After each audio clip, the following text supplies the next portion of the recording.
नमस्कार, मैं आपकी दोस्त अंजलि।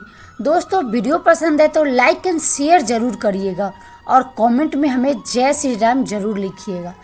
आज का टॉपिक है भरत जी ने चित्रकूट जाने की आज्ञा मांगी।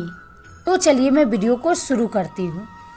गुरु जी का प्रसाद ही घर में और वन में समाज सहित तुम्हारा और हमारा रक्षक है। माता पिता गुरु और स्वामी की आज्ञा का पालन समस्त धर्म रूपी पृथ्वी को धारण करने में शेष जी के समान है। हे तात, तुम वही करो और मुझसे भी कराओ तथा सूर्यकुल के रक्षक बनो। साधक के लिए यह एक ही आज्ञा पालन रूपी साधना संपूर्ण सिद्धियों की देने वाली कीर्तिमय, सद्धतिमय और ऐश्वर्यमय त्रिवेणी है।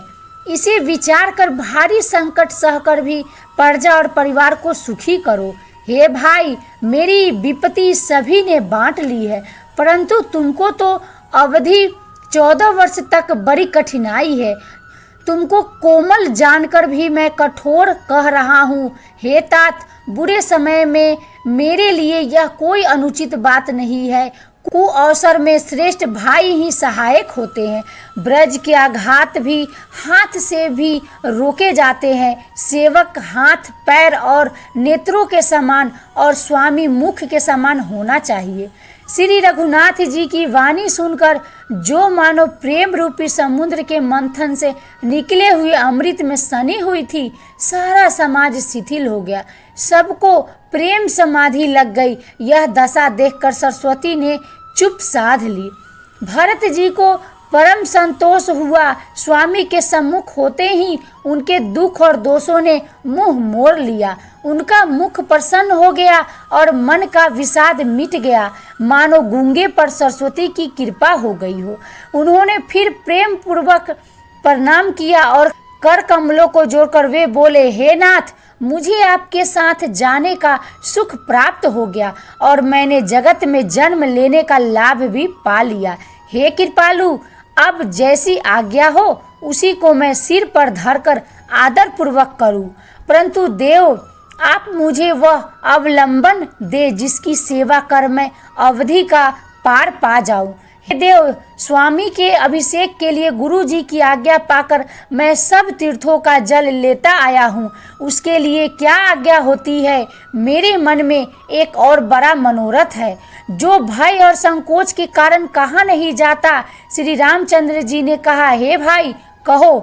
तब प्रभु की आज्ञा पाकर भरत जी स्नेहपूर्ण सुंदर वाणी बोले, आज्ञा हो तो चित्रकूट के पवित्र स्थान, तीर्थ, वन, पक्षी, पशु, तालाब, नदी, झरने और पर्वतों के समूह तथा विशेषकर प्रभु के चरण चिन्हों से अंकित भूमि को देख आऊं।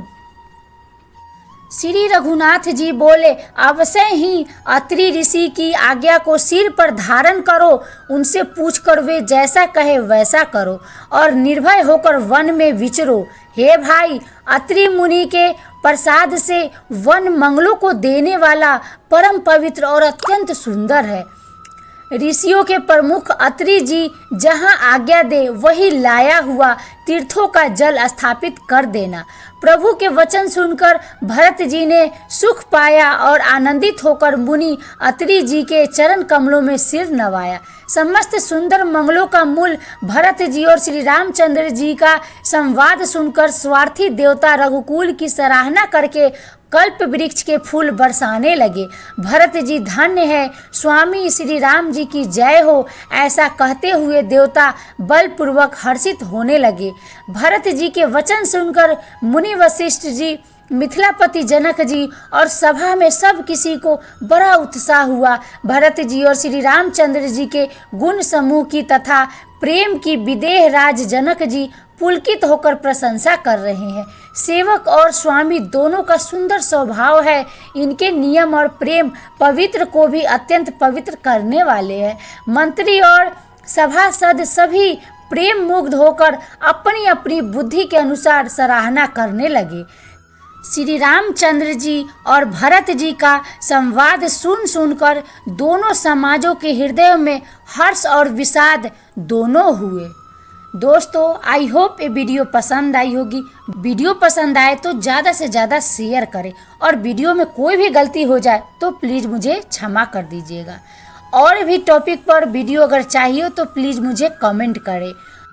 अभी तक जो भी मेरे चैनल को सब्सक्राइब नहीं किए हैं तो प्लीज़ सब्सक्राइब कर लीजिए। मैं ऐसे ही वीडियो लाती रहती हूँ और लाती रहूँगी। तब तक के लिए खुश रहिए, खुशियाँ बांटते रहिए। राम जी आप सबका भला करेंगे।